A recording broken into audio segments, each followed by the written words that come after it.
আসন্ন মোহনবাগান ক্লাবের নির্বাচনকে ঘিরে রবিবার সকালে বারাসাতে অনুষ্ঠিত হলো এক বিশেষ নির্বাচনী সভা।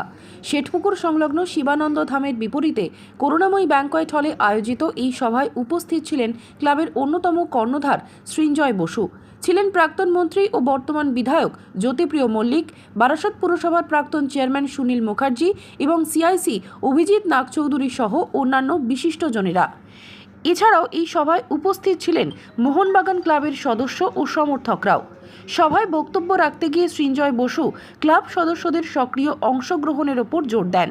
তিনি বলেন, ক্লাবের সদস্য হয়ে যদি কেউ ঘরে বসে সমালোচনা করেন তাহলে তাতে ক্লাবের উপকার হয় না। প্রত্যেককে ক্লাবের সঙ্গে নিবিড় সম্পর্ক গড়ে তুলতে হবে এবং ক্লাবের কাজে অংশগ্রহণ করতে হবে। সভা শেষে সাংবাদিকদের প্রশ্নের উত্তরে এদিন সৃঞ্জয় বসু জানান, মোহনবাগান ক্লাবের ভবিষ্যৎ উন্নয়নের স্বার্থেই এই নির্বাচন অত্যন্ত গুরুত্বপূর্ণ।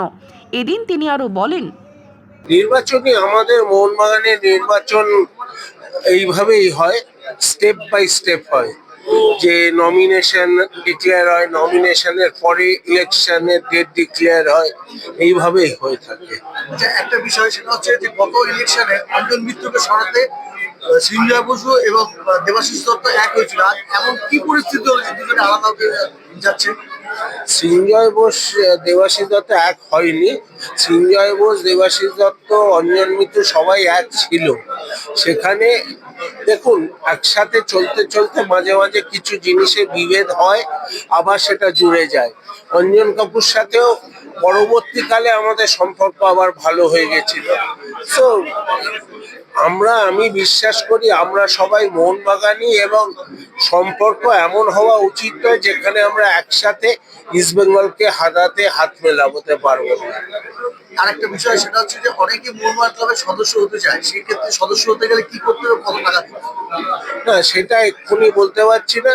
তবে আগামী দিনে আমি যেটা বললাম, আমাদের যে রেজিস্টারটা, মানে আমাদের যে টোটাল কত সদস্য, সেগুলো একটু ঠিকঠাক করে তখন আমরা একটা প্রপার মেথড করে আমরা জানাবো যে এবার মোহনবাগানে মেম্বারশিপ দেওয়া হচ্ছে, সেটা কিভাবে যেহেতু সামনে নির্বাচন, যারা মেম্বার তাদের উদ্দেশ্যে কি বলছে? এই তো এতক্ষণ মেম্বারদের উদ্দেশ্যে অনেক বলেছি, তারা শুনেছে।